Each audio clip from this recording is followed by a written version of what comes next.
우리가 지금 이제 소켓 클라이언트와 소켓 서버를 각각의 앱으로 만들고요.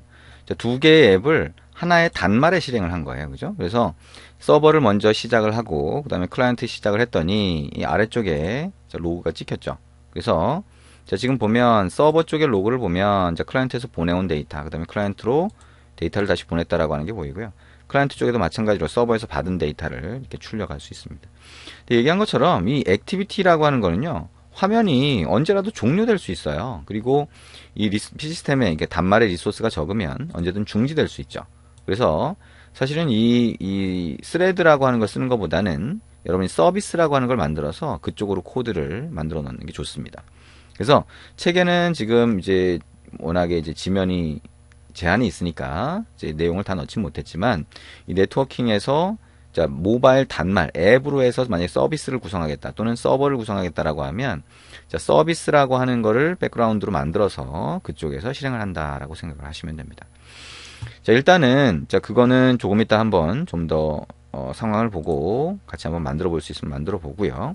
일단은 지금 이 상태에서 보면 UI 접근하는 게 없죠. 근데 우리가 스레드라고 하는 걸 사용을 하게 되면 UI 접근을 할 때 핸들러를 쓴다라고 하는 거 우리가 스레드 부분에서 봤습니다. 그래서 이 클라이언트 입장에서 한번 보면 클라이언트 쪽에 이 화면을 한번 가서 보죠.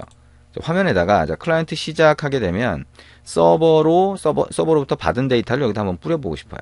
그런 경우를 한번 생각을 해보죠. 그러면 텍스트라고 하는 거를 화면에 하나 추가를 해봅니다. 그리고 위쪽 연결하고요. 그 다음에 아래쪽 연결 한번 해봅니다. 텍스트라고 하는데 글자를 한번 넣는데요. 서버로부터 받은 데이터라고 하는 의미로 받은 데이터라고 한번 글자를 표시를 해볼 겁니다. 받은 데이터 땡땡. 처음에는 없겠죠, 데이터가. 그 다음에 이 텍스트 사이즈를 조금 크게 한번 만들어 보겠습니다. 여기 XML 원본 코드로 가서요. 안드로이드 땡땡 텍스트 사이즈라고 입력할 수 있겠죠. 그래서 24dp까지 크기를 키워봅니다. 디자인 탭에 가보면 이렇게 보이겠죠. 클라이언트 시작을 하면 서버에서 받은 데이터가 있으면 여기다가 표시를 해주려고 하는 겁니다.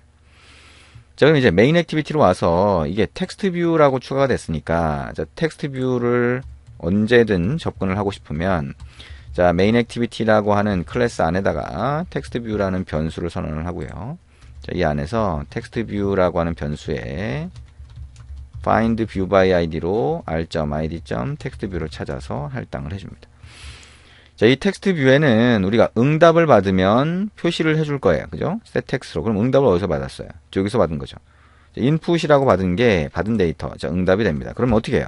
이 텍스트 뷰라고 하는 거에 set text를 하고 받은 데이터라고 하고 땡땡 플러스 인풋을 하시면 되겠죠. 근데 이거를 여기다 이렇게 넣으면 에러가 날 겁니다. 이미 예상을 할 수 있죠? 핸들러라고 하는 걸 써야 되는 거죠. 스레드 안에서 UI를 접근한다. 별도로 만든 스레드니까 이 UI는 메인 스레드에서 관리하는 거기 때문에 직접 접근하면 동시 접근의 문제가 생긴다. 그래서 이거를 핸들러를 사용한다. 핸들러 객체를 이용해서 포스트 메소드로 전달하는 방식을 한번 사용을 해봅니다. 핸들러는 new 핸들러라고 해서 하나를 만들고요. Alt 엔터 키를 쳐서 안드로이드 OS 밑에 있는 핸들러를 선택을 합니다. 그리고 여기서 이 코드가 이대로 들어가면 안 되고요. handler.post라고 하고 new runnable enter 이렇게 만든 다음에 맨 뒤에 세미콜론 붙여야 될 거고요. 이 안으로 데이터를 이렇게 넣어줍니다.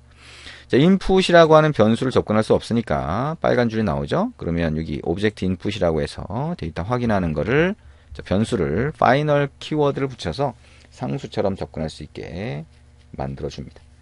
그러면 다시 한번 실행을 해볼게요. 다시 이거를 실행을 해서 보도록 하겠습니다. 실행을 한 다음에 우리 서버 시작이라고 하는 거는 이제 서버가 이미 시작되어 있는 상태에서 앱이 지금 뒷단에 들어가 있었던 거고요. 이제 클라이언트를 실행을 하게 되면 앱을 실행을 하게 되면 이렇게 보이겠죠. 클라이언트 시작이라고 누르면 데이터를 주고받겠죠. 그래서 받은 데이터에 안녕 from server라고 하는 게 이렇게 표시가 됩니다. 이제 우리가 뭔가 서버 쪽으로 요청을 하고 나서 지금 우리는 이제 같은 단말에서 클라이언트 서버를 실행을 했지만 이 서버 자체가 만약에 웹 서버든 어떤 서버든 간에 지금처럼 소켓 서버든 간에 다른 인터넷상에 있는 다른 PC에 또는 다른 머신에 실행되어 있다라고 하면 그쪽으로 요청을 보내서 응답을 받은 다음에 화면에 이렇게 뿌려준 거예요. 화면에 뿌려줄 때 핸들러라고 하는 걸 썼다라고 하는 거 생각을 하시면 됩니다.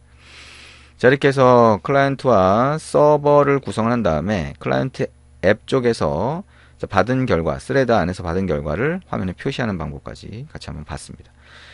자, 아까 얘기한 것처럼 이제 서버 쪽을 한번 가볼게요.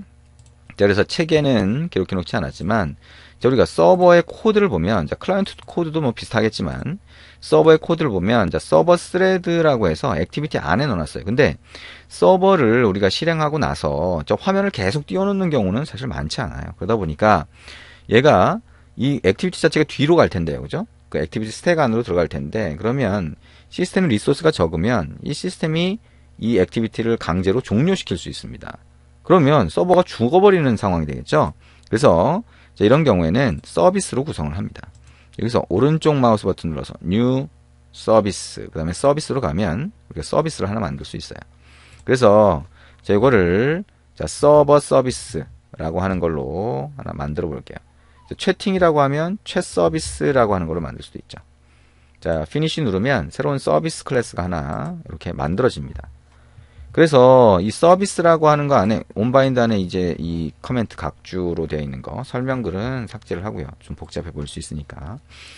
이 채 서비스라고 하는 거 안에서 이제 우리가 뭔가를 만들 수 있는데 자, 이 안에서 스레드를 생성되도록 그렇게 만들어 주셔도 돼요. 예, 그래서 여기에 있는 서버 스레드라고 하는 거를 이쪽으로 옮겨와서 만들면 되는데 이 스레드가 언제 시작되도록 할 것이냐라고 하는 거는 좀 차이가 있겠죠. 그래서 스레드가 언제 시작되도록 할 것이냐라고 하는 거는 여기에 오른쪽 마우스 버튼 눌러서 generate override method 누르면 on으로 시작하는 게 on create, on destroy, on start command가 있죠. 이 세 개를 선택을 하고 OK를 누릅니다. 우리 서비스 예전에 해봤지만 이렇게 세 가지 메소드가 가장 중요한 메소드라고 할 수가 있죠. 이 onStart 커맨드 같은 경우에는 지금 빨간 줄로 표시된 부분은 선택을 해서 여기까지는 삭제를 해줍니다. 이런 모양이 되겠죠. 그리고 이 서비스를 만들었을 경우, 그 경우에는 여기에 onCreate가 초기화되는 시점입니다. 그러면 이 안에서 스레드를 실행하도록 그렇게 만들어 줄 수가 있겠죠. 그러면 여기서 서버 스레드라고 하는 거를 이렇게 실행하던 게 스타트라고 하는 게 이쪽으로 갈 수 있겠고요. 그 다음에 서버 스레드라고 하는 클래스 자체를 이 채 서비스 쪽으로 옮겨줄 수가 있을 겁니다.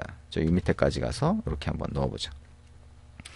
그러면 코드 자체는 에러가 없어요. 그죠? 그리고 이렇게 스타트도 onCreate 안에서 시킬 수 있도록 이렇게 만들 수 있습니다. 그러면 이 서비스 객체를 처음에 스타트 서비스로 실행을 하면 스레드가 만들어지면서 서버가 대기하는 상황이 될 겁니다.